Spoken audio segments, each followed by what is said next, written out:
Hi there, and welcome to the Homestead Education Podcast. Do you have a homestead, farm, or just dream of a rural life? This is a show to help you and your kids grow your own food and grow as a person. I'm your host, Kody Hanner. I'm a homesteader, homeschool mom of six, and small town enthusiast. I was raised by an old school rancher and blessed by the grace of God to have been exposed to so much of what rural life has to offer. Join me every week to talk about homesteading, homeschooling, and growth with a homestead education. Hi, everyone, and welcome back to the Homestead Education Podcast. Today, I have Michael Kilpatrick from Farm on Central, then Growing Farmers, who's here to just chat with us about how he farms and how that works with, I forgot what I was saying, so I'm gonna, Education, life, just the and, whole. and and how Yes. his farming works with education and life and everything else. And so, some days we just can't get our brains to work, so maybe we should farm more coffee. Yeah, it's really interesting, complete side topic. But I didn't used to drink coffee until I got married to my wife. And then she kind of convinced me. And now, the best part of my day is that hot cup of Java that she puts at my desk, or the kids put at my desk at this Eh, point. But yes, it's life-changing, unfortunately. I'm totally Actually, addicted. coffee makes me so sick that I actually use like the more natural energy drinks with like Oh, green tea and stuff like yeah. that. And I'm trying to do a sugar detox right now, so I've been drinking coffee with cream in it in the morning with over Oh, ice because it doesn't make me yeah, sick if yeah. it's cold. And my daughter made it too big this morning, but I was enjoying Mm. it and drank the whole thing, and now I feel like I'm jittering out of my skin. So, So I don't know if it was my past poor life choices where I drank a lot of Mountain Dew when I was very young, yeah, I might have but done that too. caffeine really does not affect me. And, Like I could drink an entire cup of full-on brew at 8 p.m. and go straight to bed and fall yep. asleep. I absolutely can too. I Yeah, don't do the nasty energy drinks, just the good ones. yeah, And I can do coffee, I just have to be careful with it. yeah. But yeah, when I do coffee hot and with sugar and stuff in it, I'm so sick. Interesting. Okay. So, hi, welcome. You want to Yes. tell everyone a little bit about yourself? So they're Yeah. like, not Yes. who's this crazy person she's talking to about coffee? Yes, who just really well, I feel like we kind of know each other because you came on my podcast about a month ago. So we Yep. kind of, are already like, yes. But so I'm Michael Kilpatrick. Me and my wife Savannah have four kids, 10 through 7 months now. Oh, And wow. we have the farm on Central. So we have an urban farm located in Southwest Ohio, a little tiny city called Carlisle. We farm 100% inside the city limits on two different parcels. Wow. Big of our biggest crops is strawberries. We actually are about to wrap up strawberry season, so I was out this morning shooting video about that. Um, we do horticulture, so we have a full greenhouse operation. We do transplants for people's home gardens. We have a shipping department where we ship over 10,000 orders across the country, mainly plant starts, everything from elderberry cuttings to like strawberry plants, to even soil amendments for organic home gardens. And then the education side of the business is we have a company called Growing Farmers. That's where we teach farmers to do what we do and to share just the story of regenerative farming in the good old US of A. I love it. Hey guys, I know that we are always looking for ways to connect our homeschool kids with our communities and find things to do when we're out and about. Plus, it is so important to be connecting with like-minded families and those that have the same interests that we do. That's why I'm so excited to announce the new app that just launched. Basecamp Ed is a community-based platform for parents to find like-minded families and dedicated teachers in their area.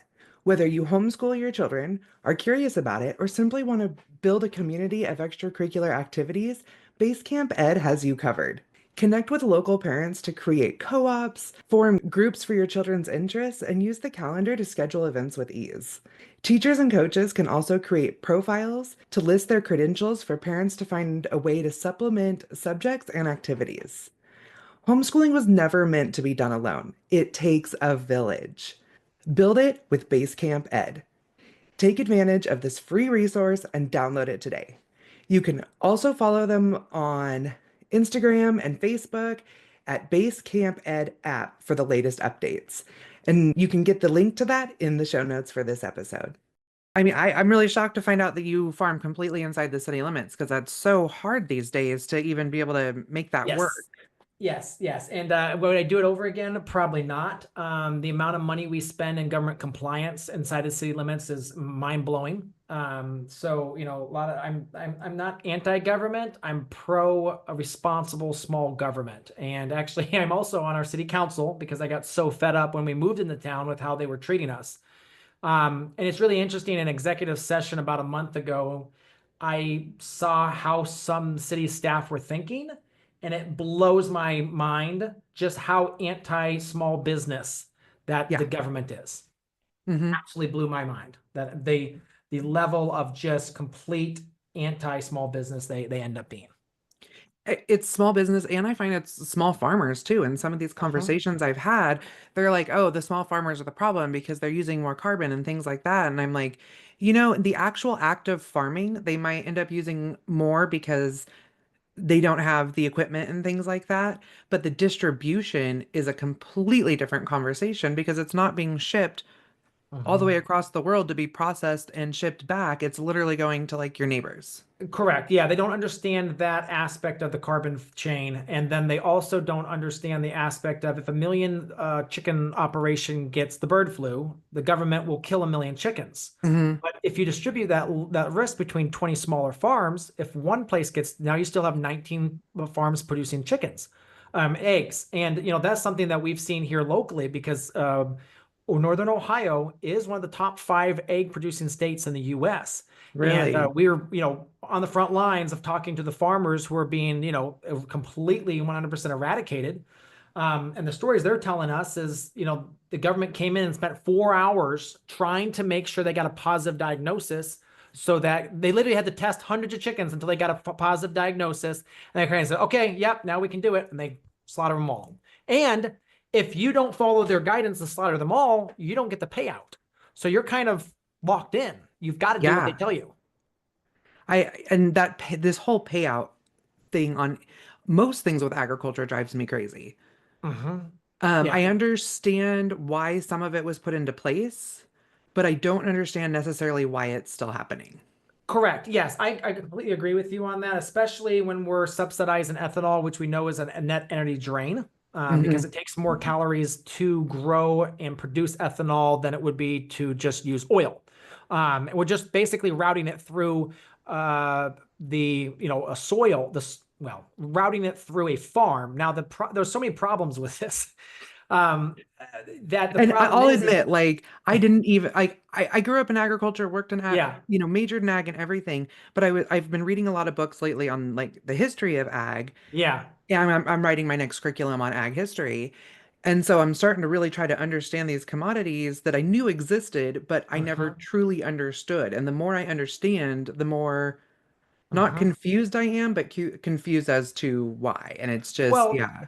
it comes down to, and I forget the Supreme, you probably as a homeschool curriculum writer probably do know this one. What was the Supreme Court decision that says that corporations are people? And corporate, well, there's actually two of them. There's that one, and then the other one that says the corporation's sole responsibility is to create value for the shareholder. So the corporation can't say, oh, well, we probably shouldn't sell this or we shouldn't lobby to sell more chemicals because it's harmful for the environment. Nope. Their job is to make more money. So Yep. their job is to lobby, even when they know it's destroying the environment, to make more, to be able to sell more chemicals. And if you look at who was lobbying for ethanol as being forced in the gas, was the seed producers, the chemical producers, the farm states that had massive farmers, which knew that they were going to get hire more money for their corn. Now, the way that ethanol, you know, destroys the environment, obviously we're just producing more and more corn. Hmm. There's no quality aspect of it. Any corn can Then really on the produce flip ethanol. side, any other corn that they aren't using for the ethanol, they're making the high fructose corn syrup and trying to convince Correct. us that that's the better option for us and cramming it Exactly. into our pigs and cows. Correct. Yes. Yeah. So ethanol is, and the problem with ethanol too is it destroys engines. I have a sawmill that, you know, the whole reason I got into farming 25 years ago is because I wanted to earn enough money so I could buy myself a sawmill so I could saw logs. I saw, you know, this Joel Salatin documentary and he had that part in the sawmill and I thought that was so cool. And so I was like, I'm going to buy myself a sawmill. So Anyway, my route for 10 years was I was farming in upstate New York. And then finally, when my wife and I moved back to Ohio, I cashed out. I had some extra cash. I bought a sawmill. Well, that sawmill has had the carburetor replaced 3 times because and it has 40 hours on it because Oh my literally gosh. it sits there and the ethanol just, and we even you will use low ethanol gas, but every so often I'll forget and I'll use the Mhm. high ethanol and it just chews through that carburetor. And the guy that looks at it is like, Michael, did you use? And I was like, I must have because but it's so frustrating. Literally sitting over there right now and has for the last 6 weeks, has not been running because of the ethanol in our gas. And I know so many small engine people that will say the exact same thing. It destroys these small engines. The cost of ethanol and fuel is massive. Mhm. I mean, just yeah, fuel in general. I mean, that's a whole nother conversation. But some of Yeah. the stuff that we see where we're just like bringing it in from other places constantly, and their only option is battery operated everything, which doesn't work either, and not in Yeah. the same way. And a lot of the things, like I was looking at California recently, they're trying to, make it where you have to have battery operated chainsaws and quads. Well, I'll tell you what, Mm. half the time when I'm using a chainsaw or a quad, I am nowhere near where I can get a recharge. Yes. Yeah. Yeah. Now, battery technology has come so far, Oh and I yeah. think there's a lot of potential. But you're absolutely correct that I think the market should dictate what is right instead of government legislation on all this stuff. Um, And yeah, you're right. I mean, it's blows my mind, especially California. California has really gone down. It's just Which and is what they're doing really to sad. I farmers mean, out there it's where is I just grew yeah, up and, went to ag school, and my dad was a cattle rancher and a hunting guide, and that was our life. And California was amazing for that 20 years ago. yeah, Now I yeah, couldn't imagine still trying to farm there. absolutely, absolutely. Yeah, it's sad, and but that's why you see the exodus to all these other states. And unfortunately, like California is an absolute beautiful state. Hmm. The weather's gorgeous. If I could pick anywhere to farm in the U.S., it'd probably be Northern California, right on the coast. Uh, That's where I grew up. So, it's beautiful, like and Mendocino the County weather, wine country. oh, incredible, Yeah. incredible, and they have some beautiful soils out there too. Hmm. But yeah, I mean, we in Ohio here we deal with enough regulation, and then you just add on California on top of that. I would go crazy. But Yeah. Of course, we got out of there quite a while ago, probably about mhm, 9 years ago now. And we moved to Oregon first and then up to Idaho. And we have no regulation here, so that's kind of nice. mhm, We just do whatever we want. yeah. Um, Sometimes not but who knows? So that's interesting. So back in when we were farming in New York, because we farmed up there for 12 years, we were outside of the city limits. So we were in the township and we Mhm. literally did whatever we wanted there Yeah. too. We built a greenhouse. We didn't ask, we needed to grade something. We brought in a dozer and graded it. Hmm. Um, the only regulation we did once a year, the scale guy would come out and weights and measures would come and certify our scales. And that was literally the only time that was actually at our farmers market. He would come to our farmers market. He wouldn't even come to our farm. Hmm. Our county didn't even know we existed for that. But yeah, the amount of regulation is mind-blowingly and crippling to small businesses. Between all the companies we own, we have 5 different companies now. Um, we have one full-time person that all they do is deal with government regulation. Yeah. That's insane. But Yeah. I believe it. I mean, I was a quality assurance specialist for Yeah. years, Yeah. So and the route. And again, I'm not saying that there's no aspect of that regulation that is warranted. There are some bad actors out there, and oh definitely yeah. some people need to be um, you know, taught the straight and narrow. But 80% of the regulation is either repetitive or it's just like we're inspected by the health department and we're inspected by the ODA on our kitchen. The base 2 people do the exact same thing. Yeah. But all it means for us is that we've got 2 inspectors, 2 reports, 2 people to pay, um, and all of that. But anyway, Let's I know we didn't come here to talk about this. Unfortunately, it just went down the rabbit hole. You know what though? It's a legitimate thing. Like I had a podcast a couple weeks ago with a gal. It was the Farm to Consumer Legal Defense Fund. Yes. Yes. And we were just chatting about, the fact that small farmers have such a hard time Hmm. because even with the exemptions, they aren't out there just to say, hey, if you want to be a small farmer, there are laws, but here's some exemptions and here's how to follow them. No, they don't have that. Correct. The Well, white and then sheets the are almost unintelligible. Correct. And then the exemptions are typically priced so low that you can't even build a really business because, that's, I think, the one thing that I really enjoy about any of the businesses. I love building businesses and running Mhm. businesses and just figuring out the systems and processes Like around I always them. say, some people have hobbies, some people have businesses. So, Yes, exactly. Yes. But in this day and age with inflation, like $100,000 a year business, that doesn't even pay for one part-time staff, mhm, and yourself. Because again, the cost, just the payroll and all that stuff, it just adds up so quickly. So, yeah, it's just you need to be to me, you need to be in the three to $500,000 range. But all these exemptions are typically for smaller than that. mhm, Like the tester amendment for small farms in the Food Safety Modernization Act, that's a $500,000 exemption. That's really not that much anymore when you think about it. mm-mm. It's really not. I Um, mean, yeah. I mean, I was talking to someone the other day. They were asking about if you can make money as an egg farmer. yeah. And I was like, I mean, yeah, you absolutely can, but there's this thing where there's this place of diminishing returns where at Mhm. first you're like selling your eggs under the table to your friends and neighbors and maybe branching out a little bit and you're probably covering your flock, maybe, getting to go to Uh-huh. dinner with your family once a month. Yes. And then there's a place where you get over that hump of diminishing returns and you are Yes. a huge farm where you're making enough money to cover everything you need to cover, and you have a large corporate factory farm. But there's that place Yes. in the middle where you're still a small farmer, but you aren't making so much money that you can cover everything you need to cover, and you get eaten alive by the regulations. Absolutely. That's you've nailed it. And what I would like to say too is that I feel there are these sweet spots too. So it may be oversimplifying to say you've got the home flock under the table and then you get the massive farm. Yeah. But there's these little tiny sweet spots, maybe one or two little tiny spots on the way up that entire ladder that you can make it work. And unfortunately, I think us as farmers seem to spend 99% of the time not in those sweet spots because we're always trying to scale. Um, Right.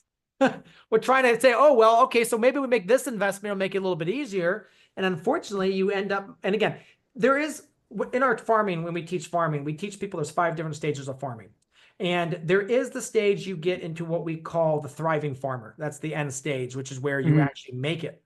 And but that's after you've mastered the other 4 stages. And a lot of that, the fourth stage is called the traction stage, where you really start to make it. You feel like you've got the flywheel for customers and you've got staff and all of that, but you're still investing. And so you end up just sitting on a pile of assets, which, the goal of any thriving farmer would be to be able to pass the farm to the next generation. Yeah. But a lot of times you may not get those assets back out. I mean, yeah, there's a like certain amount that you're putting so much in that you're like, okay, everything's running fine, but there's still no money. Exactly. Yeah. Yeah. And And farming is historically a very low margin because the government wants cheap food. exactly. But what really is cheap food at this point? Like, what are you actually paying for? Exactly. So again, if we go back to ethanol, if you're buying ethanol, which actually is more expensive, but you're paying for soil down the Mississippi, you're paying for lack of natural habitat, you're paying for native bees and butterflies and frogs and all of that to disappear. You're paying for floods in the Mississippi every single year. That did not used to happen the way it does now. So all these things they come with a price, and Mhm. unfortunately, people have a hard time putting two and two together on this. But it's real. Like they just want to like talk about, oh, the farmer is killing, the soils and the land and the all that Yeah, stuff, when really it's the system of farming correct. to get Because farmers are given such a low margin, they're pushed into wholesale markets, Mhm. and they're pushed to sell a commodity which they can barely afford. And again, you know that they are manipulating the prices on the market. Mhm. Because it's interesting, like when you start understanding the wholesale market with corn and all that, it can be manipulated very easily, as long as you're one of the 5 big ones that control the housing and the global market. Yeah. And then they say, okay, like in order to farm as much as I need you to farm, you need a $1 million combine.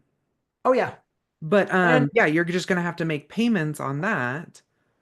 And so any margin that they did have is pretty much gone, and they have to wait till their commodity payments come in to even afford seed for the next year. Absolutely. And it's a vicious cycle that these farmers are stuck in. And so that's why both of them are working off-farm jobs. Mhm. The wife is just working in town. Well, actually, mostly around here.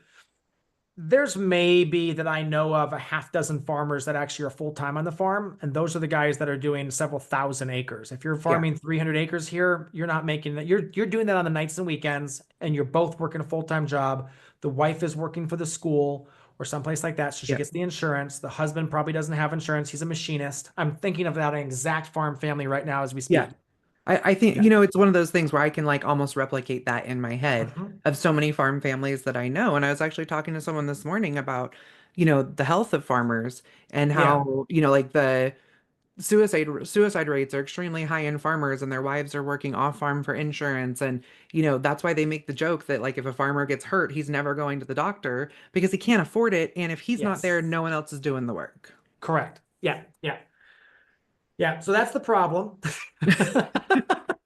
Do we have a Um, solution? Yeah, so yeah, we farm a bit differently. Now, again, I'm not going to say it's all peaches and cream and butterflies and roses because it isn't. We're 5 years into this farm. We now have 22 employees that work for us across 5 different divisions of the farm and operation. But I would say we just literally applied for a USDA equipment loan, and the interesting thing was she says, "Oh, I can fast track you because your the debt ratio is so good." And she said it's not something you see 5 years into an operation. So now, Mhm. granted, yes, we do carry some debt on this farm, but our ratio is great. Um, Well, and even like just kind of a side note on that is yes, you're a farmer, but you are also podcasting and doing courses and things like that, yes, which is like for us, our farm does well, but we would not survive year round if I didn't have my other business. correct. Yeah. So the number one rule is we're diversified. So we're Yeah. diversified, yes, in crops. We grow a wide range of crops. We do not sell wholesale. Well, we sell very, very little wholesale. It's like a couple customers that really want our product, and then we grin and bear it. But we sell direct to consumer. That's rule number Hmm. 2 for us. The rule number 3 is that we run the numbers and everything. So every crop has to pay. I mean, there's not one crop that we're solely growing out of the good graces of our heart. I Hmm. just can't do that. So those are the kind of the big things. And I think number 4 is that we're all about diversity and regeneration. So again, we're not a certified organic farm, but we farm organic to organic principles. Um, and we argue with the USDA about what that means.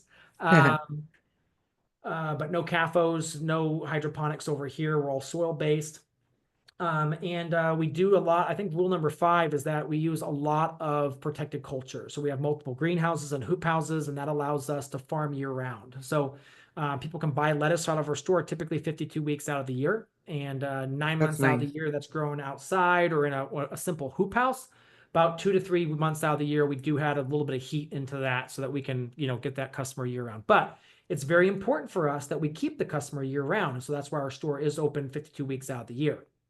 Um, and then we do have one of the couple things that have kind of, I think, exploded our growth because we've grown very fast as an operation, is that we do have a couple of what we call, what's the word we use?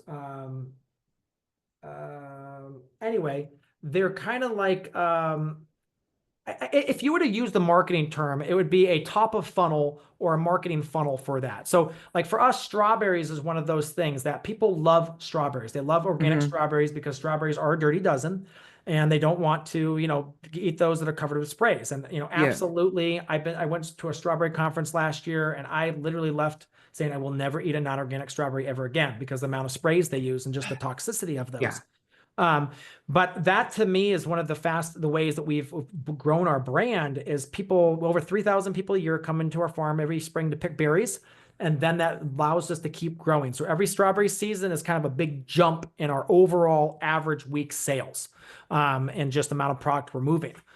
People sign up for our CSA when they come out. They learn about us. I never knew you guys were here. I'm 20 minutes away. So they're basically a massive input of new customers to our business. And we definitely recommend all farms have a couple of those. Another one, which is kind of crazy, we never So thought it was. basically, you're saying like you bring customers in with your strawberries and then they Yes, learn about everything else. and they stay. And then we indoctrinate them.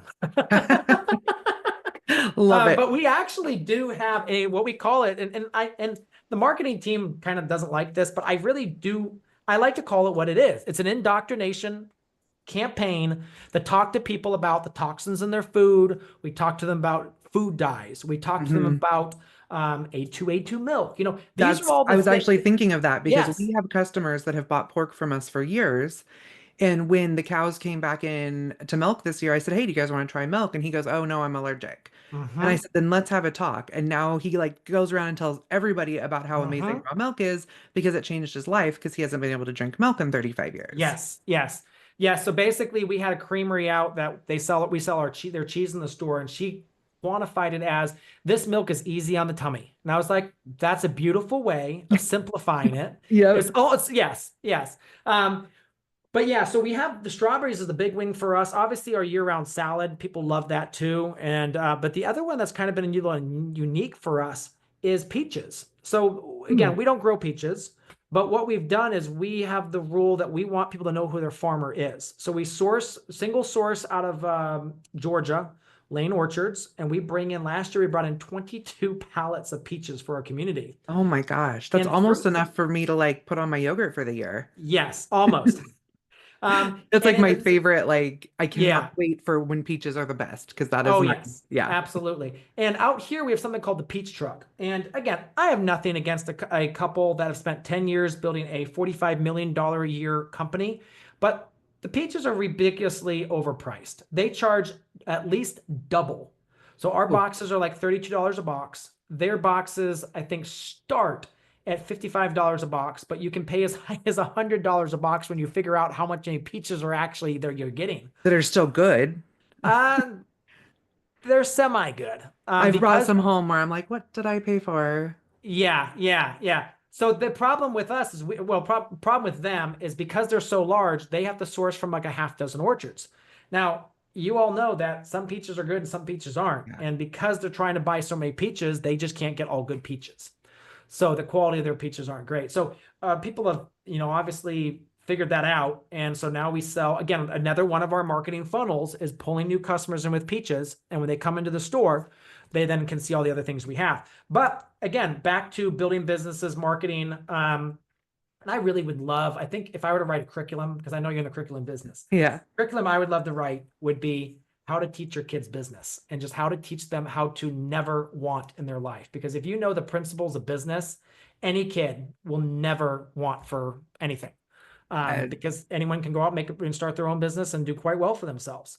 I'm Um, actually writing a ag economics and business course right now that's oh, cool. coming out this month and it's a little bit more how to like run the numbers and stuff. But Yeah. it's been one of my favorites so far because I love teaching business Hmm. and I love agriculture. So I just like have put it together to teach it on that small scale level versus what they're Perfect. getting in like a high school ag program. Yes. Well, because a high school ag program is typically going to say, well, this is the cow, and this is how you handle a cow, and these are the two channels that you can take with the cow. You can go milk or you can go beef, and Hmm. you put the hormone pill on the neck. And I'm teaching it from an aspect of a commercial farm that wasn't making it. And so their kids, it's got like a Yes. story going through it, like a case Oh, that's study. awesome. And so like the kids are coming in and they want to make it a regenerative farm and they look at things, Yes. what's still working, what's not working, running the numbers, that type of thing. So Beautiful. Nice. But yeah, so yeah, we use those. So then in every single sequence, so like our strawberry sequence, they book a ticket. So basically we charge them to come to our fields. We charge them hmm $4.25, which a lot of people get upset at. Well, actually this year, I think we maybe had one or two complaints. But so this year I just looked at the numbers. We'll do $5,000 in tickets. Wow. And it's a per card price. We charge $4.25 a car to come in. And but when the nice thing about that is we also then get their email.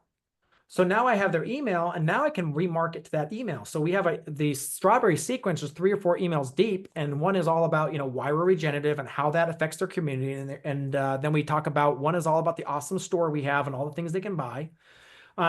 So we basically use these as marketing funnels, and now I have like 600 or 700 new emails that are now in a further sequence that's talking to them about the food dyes and all these other things. And a lot of these parents are like, I never knew that, or we've been looking for you for our whole life. And that's awesome because now I know I've created a customer for life and I'm going to help them live a lot healthier. Yeah. So, I mean, I love that model of all the different funnels of coming in and having a plan of how you are teaching them. So your you pick, is it just 450 or didn't they also pay for their strawberries on the Yes. way Oh, out? yes. Oh, Okay. yes. So yeah, that's just to get into the field. And we tell them that, look, we spend a lot of time, effort, and money to make the field look really great. And that's the one thing that people, when we started our strawberries, we kind of like looked at all the comments and we read the comments, and the comments started seeing some themes. And the themes were the fields were clean, the fields were Mm, not muddy. I didn't get pricked from thistles. Um, it was flat. I could schedule, it wasn't overwhelmed. There was always berries for me to pick. So that's why we kind of do this ticketing system is we control the number of people into the field. So that means the last person at the end of the day, Saturday was a little bit sparse, but the last person last day still was able to fill their bucket of berries. nice. And yeah, so we have a guy out there. He's pulling the thistles out. You know, it's a beautiful manicured field, and it's very easy to pick berries. Beginning of the season, people were walking out with 20 pounds in 10 minutes because it was literally that easy to pick. Oh my goodness. So we work on that experience, and we tell people that's why we charge that. And so that's where that money goes, is to making sure the field is a great experience. Um, so yeah, that's that. But then we charge this year, we charge $5.95 a pound. And in all honesty, that's on the high end of our area. There's other people in our area that are charging $3 a pound, other people charging $4 a pound. One other place I think maybe is in like the $450 range.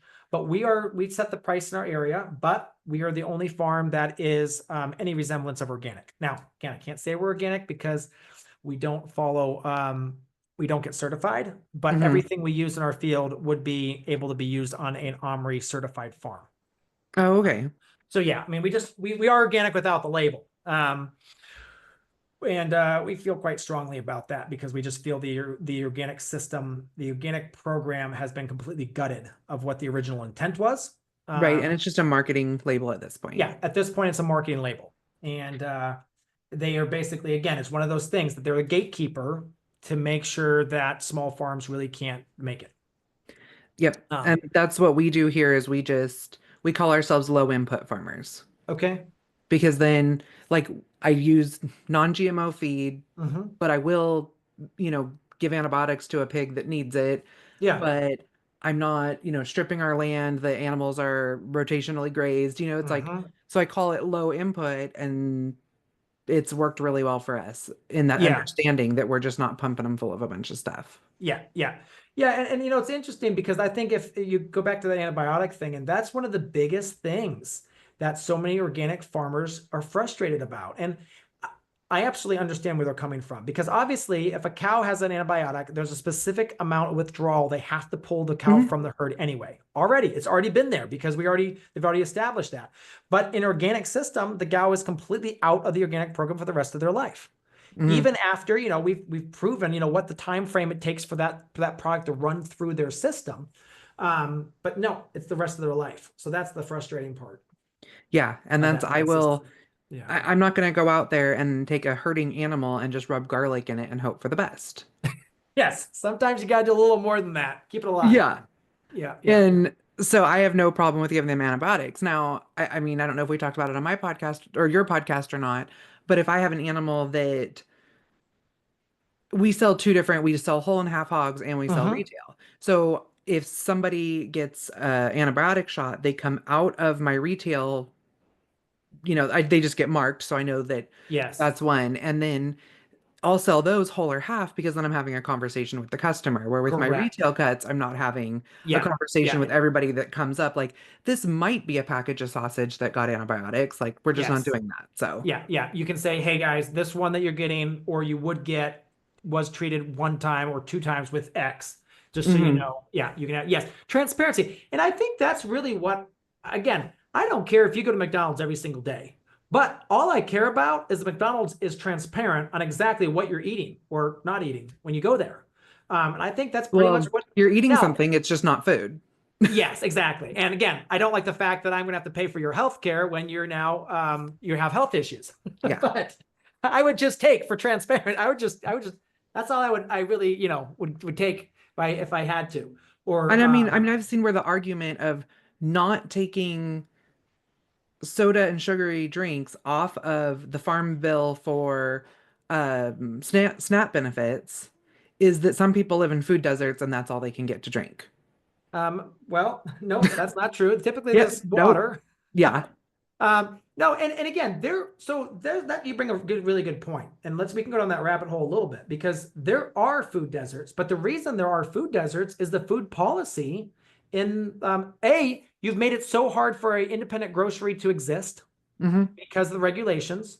Um, you have your city planning has built everything for roads, not walkability. So the city will not do walkability, which means that people can't get around, which means that they now are living in a food desert because they can't leave their tiny little neighborhood, and all they're going to get food from is the little bodega down in the corner. And all Hmm. the bodega can produce, and there's no education in the school system on how to eat well. So Nope. people don't know how to use vegetables, even Like if they they could tell get them you should vegetables. eat all your vegetables, Yeah, but then you go home. What do you do with a vegetable? Do you sit there and eat a raw squash? No. exactly. Yeah. So I just literally before I walked into the podcast, my wife was getting ready for dinner because it's getting that closer to that time here on I the East haven't had Coast. lunch, yeah, on the West Coast, so. Anyway, she was cooking. There was summer squash and zucchini in there. There was new potatoes. There was mini Mm. broccoli. There was garlic scapes. Four items. Well, the potatoes probably people would know what to do with, but definitely not garlic scapes and mini broccoli, and many times not squash. Hmm. But I mean, it was delicious, and I can't Yeah. wait to go and have it for dinner. But And I'm holding you back from that. no, you're not. No, I like my podcast too, so we're good to go for at least a longer while. But anyway, I think that brings up to the point that yes, people don't know what to. So there's so many things that are that is the issue is not the sugary drinks needs to be in Hmm. the SNAP or needs to be in the USDA funding. We need to put in USDA funding, walkability, food education. Hmm. Um, how about funding community gardens? I mean, There's even so just the many fact things that we they've could put in pulled there. like home economics out of high school level. Absolutely, yes. They say, oh, well, they'll learn that at home. I mean, a lot of some places still have it as an elective, but they'll learn it at home. Well, after 3 generations of nobody being taught that in schools, there's no one there to teach it. Well, and we have to look at our families. Our families Mhm. especially in these low income neighborhoods, if you look at the number of intact families, there's more unintact families or broken homes than there are intact families. Mhm. And we are not taught to be multi-generational households either. So, I mean, to me, the ideal household would be grandma and grandpa live right next to the whole family, or, multiple people live in the same street. But we decided, I forget what year that was, to break that all up by purposefully saying, well, let's try to see if we can move people around the country. So again, I don't know if that part That was like right specifically. after World War II, wasn't it? When they Well, started doing like the yes. suburban So I housing. mean, if you go back to the whole aspect of training for factories, that was right Mhm. after World War II. Well, I mean, you know yeah. that way better than I do because you're in the education business. Um, well, curriculum, No, sort of. I'm in the ag business. I just decided to make it an education business. yes. But yeah, I mean, yeah. So it's an issue. And I absolutely 100% agree that we do not need more corn syrup in people's diets because that is causing the chronic obesity epidemic. And they call Alzheimer's type 3 diabetes. Um, and that is a problem. We are such a sick nation, just head over heels, as sick as possible. And the last 30, 40 years has not Mhm. worked. So why should we continue doing the same thing?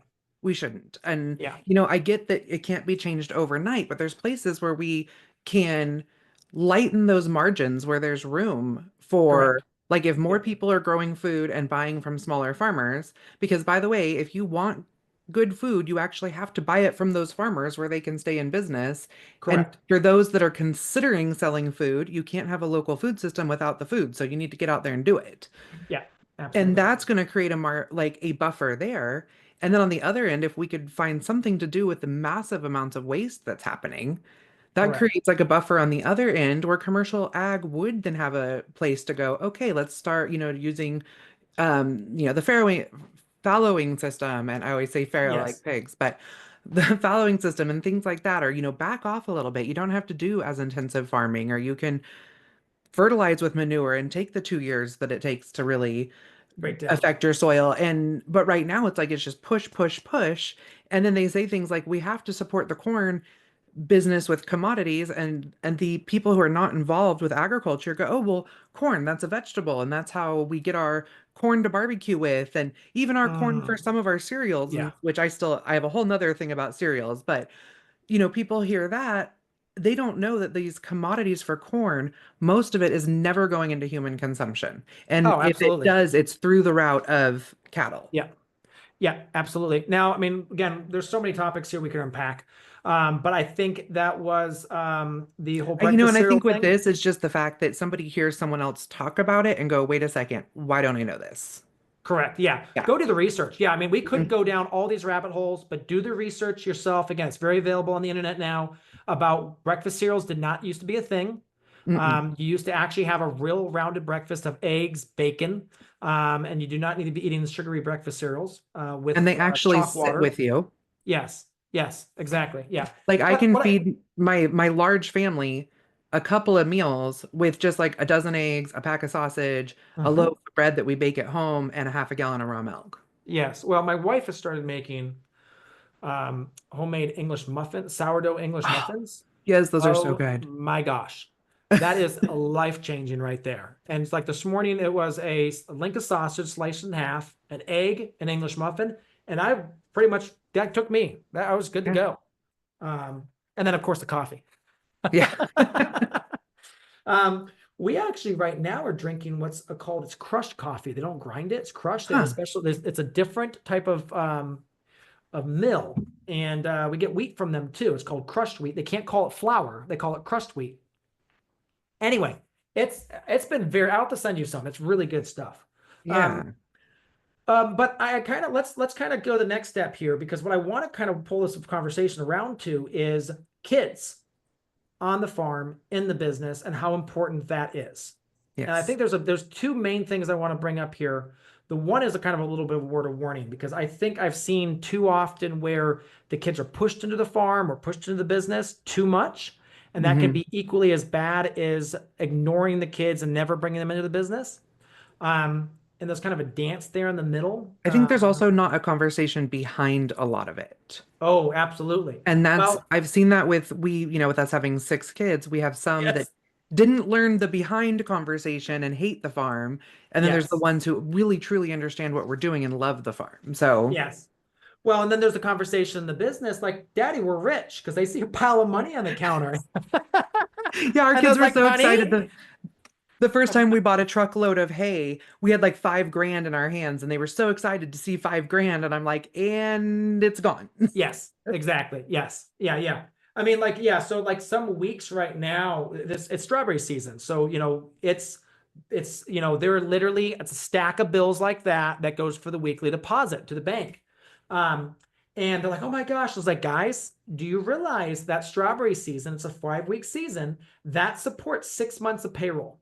Yeah. And so that all money has to go in the bank and stay there so that we can continue to pay. We name the employees off. These people, because they have families, and we name their wives and their kids and their families, and it makes sure that they can survive. So we can't go spend that on a new Nerf gun. That's what the 8-year-old wanted. Um, but I mean, with the flip side of that, it's just made Sunday mornings. We go yard sailing sometimes on Sunday mornings, and we got a free scooter the other day. And Sweet. so we talked about that was a conversation about, sometimes we just need to hold off and the right one will come along. God will give you the right one, or we'll just if you wait long enough, sometimes you get the right deal. So, being with kids in a business, there's so many opportunities for just education and training and, turning them about budgeting and learning about cash flow and learning about, should I lease a truck versus purchase a truck versus pay cash for a truck? That is all a conversation too. Um, but We do quarterly sit downs with our kids. yeah. They help make the executive decisions that we're making for the farm, like who's getting Mm, pulled for the winter, and are yeah. we good with butchering him, or or do you guys think that we ought to butcher this sow or sell this sow? Do we, how are we doing on dog food, and like those types of things. Yeah. So that's a Um, good question. So yeah. then do you kind of share like the reasoning behind that? and you Hmm. help them kind of come to the decision of like, okay, the last two litters, she's only had 5 piglets. Yep. I'll actually bring Okay. the numbers out and we run the numbers together and look Nice. at what we think our best choice is on that, how much we spend on dog food, how much dog food we make, Yeah. and all those types of things. And they help make all those decisions. But then they have the buy-in come spring when we go, if we sell her now, that's 300 bucks that Yeah. we can use to purchase whatever, but we need a new fence built for that in the spring. And then they're excited all winter to start that new project. Yes, because they see the potential. Yeah. Yes. Yeah, right now we are our planning is to go to Maine for about 10 days this summer in August. First official vacation since we started the farm in 2020. Nice. And so the kids have a main jar. They started a main jar. And so I was sitting brainstorming with them the other night. I was like, okay, so what are you guys going to do so we can put more money into the main jar? Well, Simon wants to do simple syrup. So we go out to the farm, we pick some lavender and some mint, and we boil it down and we make simple syrup. So he did that, but he was sitting behind the table and someone came up and says, well, what do I do with it? So now I'm like, okay, buddy, now we have to learn marketing. Now we have to Yeah. figure out, what's your product marketing strategy? So we went in and we worked on that. Um, my daughter's working on these she loves to sew. And so she made these little bags. And so, yeah, we're talking about those different aspects of things. We haven't quite gotten to cost of goods sold because when he realizes what his bottles cost, it's gonna be a little bit different story.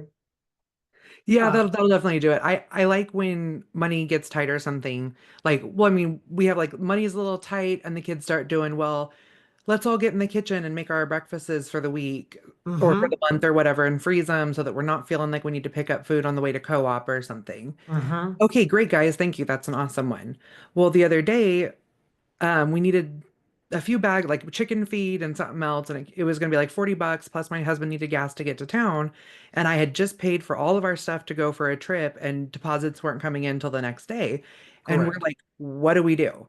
And the kids were like, we have an idea, and they like all of them scattered and came back with all of their change and dollar bills and everything. Yeah. Ended up coming up with like $107 Yeah. to be able to handle what we needed, and they were so proud of themselves Yeah. afterwards. Yeah. Well, it's buy-in, and I think it's that I think it's that literal just aspect of including them because I think if you look at the I don't know if you're going to the quintessential, I don't even want to call it quintessential because I don't want to give it that level of awesomeness. Um, the average American family, I guess is what I'm going to say, is you've got dad goes to work, and actually after a couple of years, mom typically goes to work, and Hmm. both of them can't stand their kids, and that is so sad. Yeah. But I think they can't stand them because they don't know what to do with them because they've never trained how to actually be in community with family And they don't have because relationships with their kids because their kids have relationships with the school district. or their phone. Yeah. In all honesty, and so we go out to dinner as a family, and we leave phones in the car, or sometimes I'll have the phone on if like staff is still working. Yeah. But you look at the family across the table, and every single one of them is on a device, and it blows my mind that's of and just it's saddening, just kind of how far we've come. It really is. We work on that one and sometimes like if I, like you're saying, I work 24/7, so Yeah, I always have my phone, but sometimes even if the kids are being squirrely, I'll pull up like a crossword puzzle and we're all playing the crossword puzzle waiting for yeah, the food to come or something in our little podunk diner where we're sitting in the back yeah, because we're the only ones with a giant family that came in yeah, that night. yeah. And I tried to teach them that tool electronics are a wonderful tool. And sometimes that Mm-hmm. tool is for entertainment. I Mm-hmm. like it. I like when everybody goes to bed at night to take a half an hour and do my little crossword puzzle and stuff. Mm-hmm.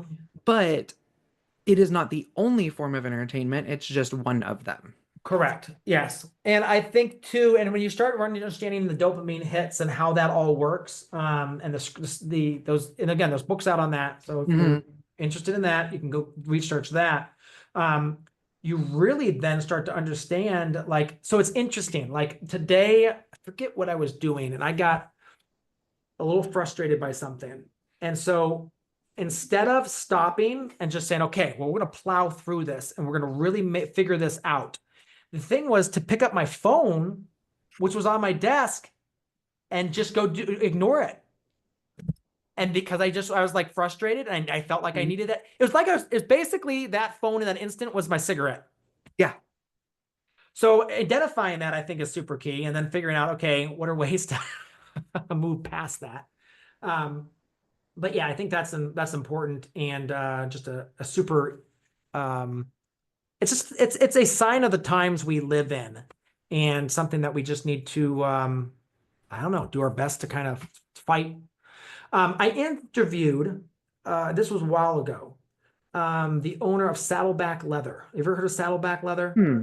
I don't think so. Saddleback leather makes some of the highest quality, most beautiful full leather products. And they used to be in Texas. I think they now have their factory in Mexico. But Dave I might Munson is the guy who recognize their owns them. stuff when I see it. You would absolutely recognize their stuff. And they charge, $1,000 for a bag.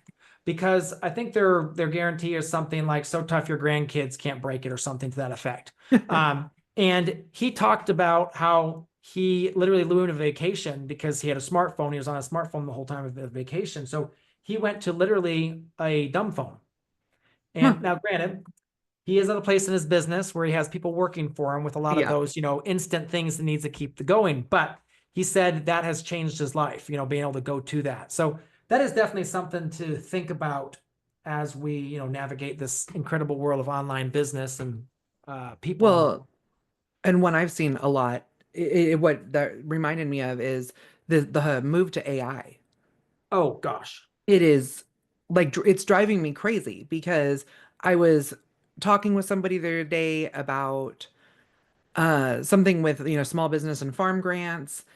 And I was like, I have tried to really stay away from that, but I have some ideas with some educational, like rural America, Yes. rural education grants that I would like to look into because I feel like I'm doing a better good with it. Yeah. And I was like, but I wonder if I could get away with writing a grant or if I need to find a grant writer. Like I'm a pretty good writer, but I don't know. I've never done that. And they're like, oh, just use AI. And I was like, Yeah. what? They said, I don't know Mhm. how ethical it is, like against the other people who are applying for the grant, but you'll get it. And I was like, what? Well, there's nothing against. Again, I'd have to look at the specific grant rules, but typically there's nothing against it, and I would say that everyone's using it at this point. I mean, Probably, I but would it say, doesn't feel ethical to me. well, okay, so look at it this way. If you wanted to make sure that every word in your grant was spelled correctly, would you use a dictionary? No, I would use Okay, like spell check. Yeah. okay, but you would use spell check. Yeah. So basically, AI is like 20x spell check. hmm I feel like it's kind of that like everything is going to that. Like it's not like I saw yeah, there's a direct to consumer meat operation that I really, really look up to.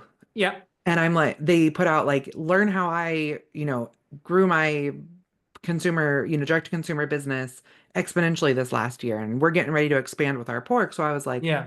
ooh, I want to get whatever it is that they're offering. And it was how to leverage AI as like an assistant. And I'm like, I get it, but I feel like there's still that point of just, Authenticity. yes, authenticity. And Hmm. I have definitely myself gone in and been like, oh my gosh, my brain is broken and I need to have a blog tomorrow. And I've gone in and been like, give me an outline for a blog about, and like, Hmm. write a paragraph about what I'm thinking. And it gives me a good outline. And then I can go in and expand on each of those Correct it. thoughts. Yeah. Yeah. But I've never felt comfortable just saying, write my blog. Yeah. Are you looking for new ways to advertise your business? I would like to invite you to advertise your business on the Homestead Education Podcast. Did you know that 60% of listeners will make a purchase after hearing an ad on a podcast? Why is this? Because personal connections and credibility from someone they truly trust will give you the best conversions. My podcast has been on the air for over 3 years now, and with an average of 5,000 downloads per episode and tons of long term listeners, you're bound to have somebody who will find that credibility in me. All ad spots will be promoted on YouTube, Instagram, Facebook, and my weekly newsletter. I have podcast sponsorship spots available that are affordable for all business sizes. And all advertising revenue will be used towards my educational outreach in the form of travel costs, curriculum development, supplies, and the administration of such activities.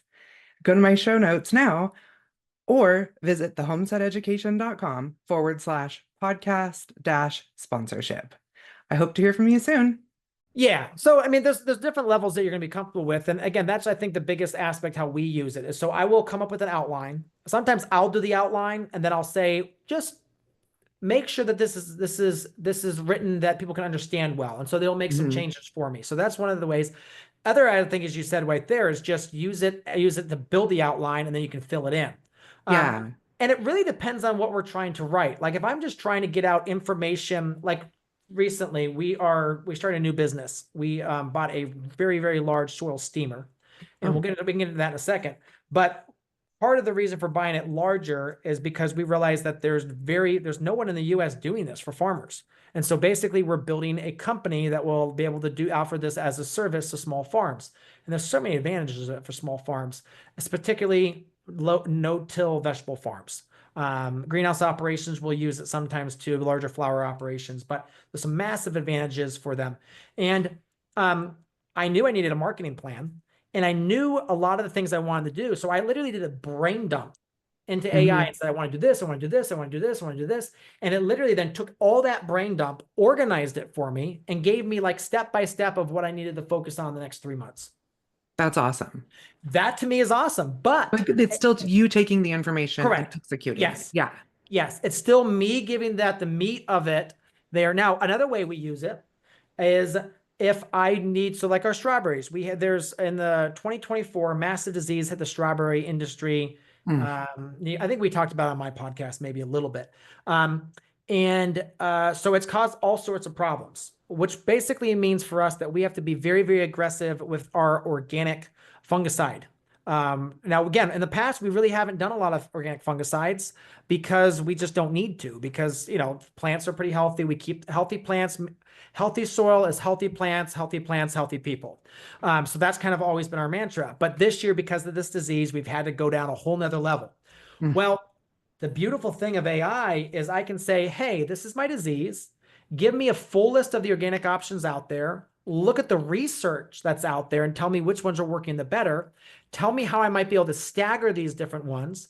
Remind me of any reentry periods and stuff, because some organic pesticides do have a reentry period. You have to be careful because they might be an irritant or something. They're still organic, but they still might be an irritant. Like, let's say sulfur, Mm. used organically, but it can mess up your lungs if you breathe it in.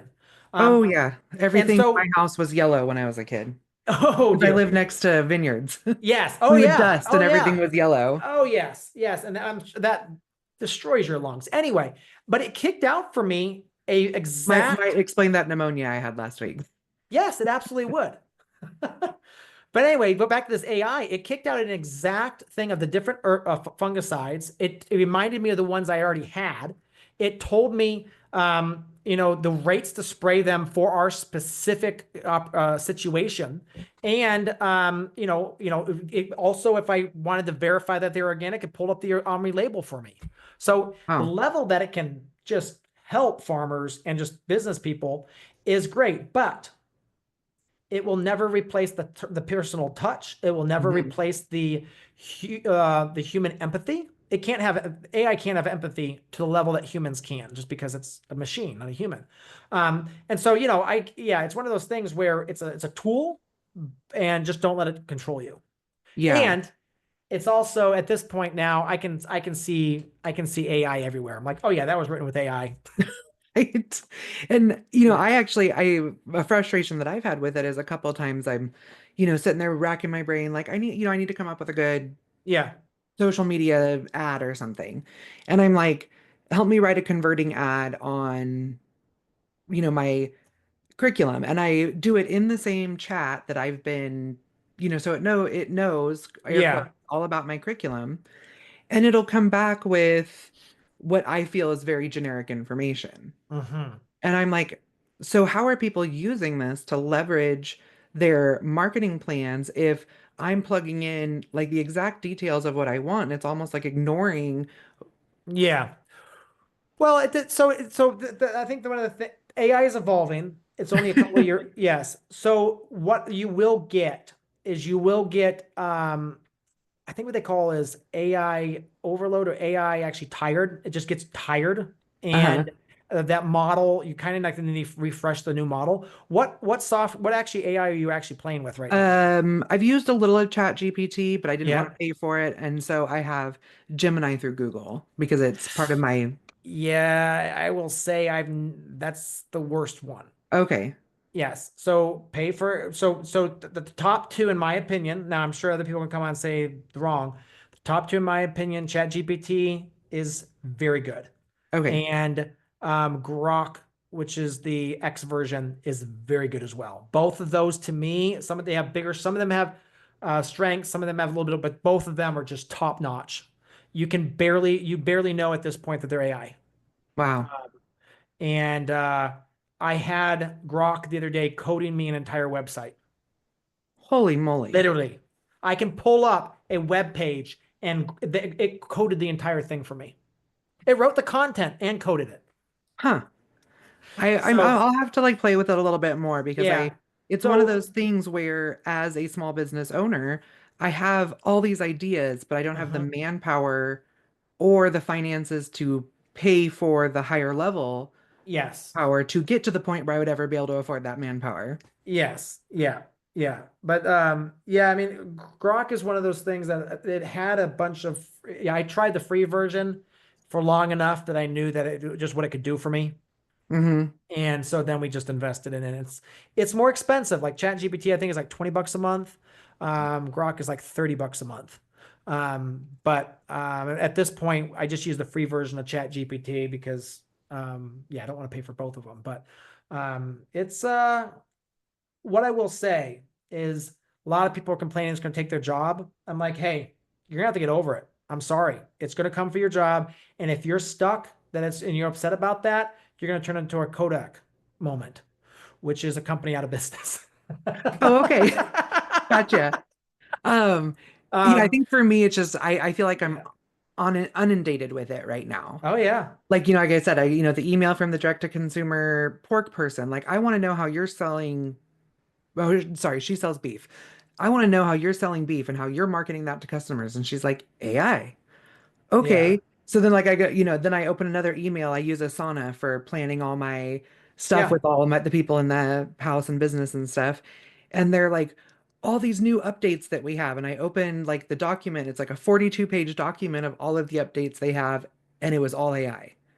Jeez, And I was yeah. just like, and it's been like this like a lot lately. And I was Yeah. like I said, I feel like it's a wonderful tool. And if you're using it responsibly and ethically, that's like awesome. But I feel like it's coming so much from everywhere. Well, what I'm hearing is the overwhelm. Yeah. Yeah, and I totally agree with you. So I mean, I think the biggest thing is that I have a couple specific AI tools I use, and then I ignore everything else because Hmm. you're right, it will completely overwhelm you. And Yeah. then of course, everyone right now in the online business world is pushing you. Oh, use AI to write a course. You can do it in half the time. I'm like, no. Because the point of somebody wanting to come buy a course from you is that they want your experience. Exactly. Yeah. And yeah, I think that's where it kind of like, and then I also look at, a lot of this stuff with like, say, Asana, and it's, we can put all these rules in place that if you enter this, Hmm. all this other stuff happens. And then I go, that's great. But then who in the business actually knows how the business runs to make sure all these things happen? Yeah. And Yeah. that's like, I think what was hard for me. So, Yeah. wow, we have covered a lot of stuff, but I think it's really great to just kind of see what, like, I mean, I don't know if you consider yourself a small farmer or like a mid-grade farmer, but I kind of see you as like a mid-grade kind of So much it's more yeah, the commercial than, say, somebody just yes. selling eggs. So at this point, based on how the USDA classifies us, we are no longer a small farm, which Oh, wow. is mind blowing because we only farm between the two properties we have, we only manage 15 acres. Wow. And yeah, 1 acre is 7 acres. Our home farm is 8 acres, and that's all we manage. But we are no longer considered small farms because of our revenue. Oh, that makes sense. Um, And I call yeah, ourselves a commercial homestead because yeah. our homestead feeds us completely, but we are making a living off of one of the products from our homestead. Yes. And that to me is mind blowing and amazing of what you guys have built because you guys are literally in the middle of nowhere. Yeah, And very we much. are the absolute opposite. So, and this is something we teach is that if you are in the middle of nowhere like you are, you need a high value specific product that you can either ship or transport easily. I cannot do things that have short shelf lives. And even my Yeah, raw milk, we struggle with it. But the yeah, fact that I can turn around and feed that back to my pigs and, correct. have faster growing pigs Yes. and things like that Yeah. is, Yeah. yeah. And so we flipped that. Now we do have some shelf stable products like our fire ciders and stuff are very shelf stable, last 6 to 8 months, no problem. But strawberries, lettuce, both of them have a very, like strawberries is 36 hours is your Yeah. shelf life. Um, so I would have that's zero why, market for that. yeah, that's why we are a U pick farm that over 3,000 people come and pick them and we tell them use them today or tomorrow. I do a small U pick raspberry on our Yeah. property. I mean, we have like, I think it's 150 feet of Hmm. strawberry canes that it's just too much for me and the kids to handle and process. So I Yeah. just say, like, if you come up and pick, we get half of what you pick and they don't have to pay me for it. Mm.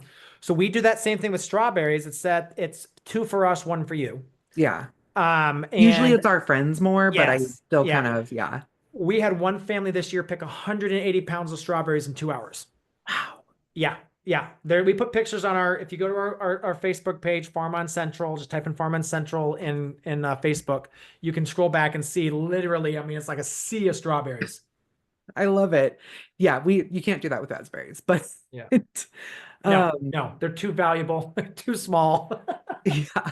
But yeah, it's been a huge help because rather than them going bad on the vine, at least Yeah, somebody is using them. And for me, half the time I'm freezing what they pick because it's one of my really busy seasons for other stuff. So yeah. I get, maybe a cup fresh. But Yes, exactly. Yeah. But I but think that right there is to me the truth of a homesteader is that you are figuring out how to make it work. And that whole thing of they get one, you get one. Look, you both win. And that's what I think homesteading is all about is just figuring out how to figure out how to win on the farm or on your yep, land. that's absolutely what it is. We are always hustling something in our Yeah. kitchen. Another one that people like they can't wrap their mind around sometimes. You cannot have that beautiful farmhouse kitchen on a homestead. Your kitchen is a mini processing plant all year long. Hmm. So, Hmm. about this time of year, I pull out all the canning stuff and it sits there because every Hmm. night I am processing something small batch. Yeah. Where then come fall, it's like switching gears and it's all we put all the cannings like into fall, we put the canning stuff away and we're pulling out the meat grinder and the slicer. Hmm. And because that's hunting season or when we're but culling in the fall and things like that. Yeah. And it's a constant process, like I'm making tons of chicken broth and picking all the bones out one at a time while the my daughter's making bread and my son's like filtering Hmm. milk. It's a all Yeah. the time thing. And I think that's the other thing is a lot of people feel like they do all the things when they start homesteading, but Yes. really just start with one. And as you said, one small batch a night. And by the end of the summer, you are like, oh my gosh, I don't know where all this food came from. Yeah. I always I say pick when you're trying to start the full-blown homestead, do three at a time, one in the kitchen, one in the garden, one with the animals. Yeah. And do those until they're mastered. And then they just Hmm. feel like life, not work. Like it's just part of your routine, like starting your coffee in the Hmm. morning. Yes, exactly. So a lot of times we go out and pick huckleberries all day long and we come home, I make dinner and steam the huckleberries at the same time Hmm. on the stove. And after dinner, I go and work and my husband goes in and cans it all real quick. Okay. Yes. I've never picked huckleberry. Remind me a little bit about how that works. So they're kind of like blueberries, Okay. but they are a little more sour, a little more purple, and they're wild. And most of the Okay. bushes are only about a foot tall. Oh. And Oh, you wait a have, minute.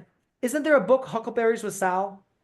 I don't know, but they're kind of like known to only grow in like certain parts of the Pacific Northwest. Okay. There are some in the South too, but this is kind of their area. Yes. And I mean, I- sometimes we will hike 5 miles in a oh, day wow. picking huckleberries. Okay. And the kids eat most of them before we get back to the truck. Yes. Yes. Yes, that's a problem. So, Yes. all right. Like I was saying, we're kind of getting to the end of it. My favorite question for all my guests is what does keep growing mean to you? Um, I think always striving to be better because this and you can sometimes get complacent. And again, we kind of went through the whole thing of like the technology and stuff and letting that let us be complacent. But I think continuing to see things as tools and then always looking at, what can I do better? Um, One of the things one of my coaches says to me is like, Michael, if you change one thing every day, in 365 days, you have changed 365 things in your life, and that can be life changing. Yes. So just make one simple change. And again, if it's homesteading, just read about one new crop. Try one new thing. If you're trying to get chickens on your farm, maybe one day you find the fencing. You get the fencing one day on Facebook Marketplace for half price. The next day you get, some nesting boxes. It's amazing what you can accomplish in a year if you just make one thing every single day. And that actually becomes part of your just how you function on a Yeah, daily basis. yeah, absolutely. So yeah, don't be afraid of change. Embrace change actually, because that's the only way you're really going to grow. Yeah. Yeah, I actually just this week I needed more laying birds and I've been dying for some heritage bourbon turkeys. Yeah. But just hadn't really like made that leap Mhm. yet. And I had someone call me who rents our bull every year. And they were like, "Hey, can we rent him again in June?" And I was like, "Yeah, not a problem." And we were talking about how much that would cost. And I said, "Hey, I know you guys have chicks. I saw the flyer down at the grocery store. Would you trade me?" And so they're trading me the bull for like almost all the meat birds we need for the year and our first set of Awesome. turkeys. And Yeah. I'm stealing the kids' trampoline that died over the winter and turning it into a chicken or a turkey tractor. Nice. Done Nice. deal. Yes. Trying something new. All Yes. right. Well, do you want to Absolutely. tell everyone where they can find you? Yeah. So, farmoncentral.com if you want to check out our farm. And then Growing Farmers is our education. So just type in Growing Farmers. We're on most platforms. Facebook and Instagram is the most common ones. But just get on our email list and we'll send you all the awesome stuff. Well, perfect. Thank you so much. And I really appreciate having you on today. Absolutely. Thanks for having me. Thank you for joining me today at the Homestead Education, and I hope that I have given you something to think about this week. To help others find me, please comment and leave a review on your favorite podcast player. You can also follow me on Facebook at the Homestead Education and Instagram at Homestead_education. Do you have questions that you would like answered or just want to say hi? Please email me at hello@thehomesteadeducation.com. Until next time, keep growing!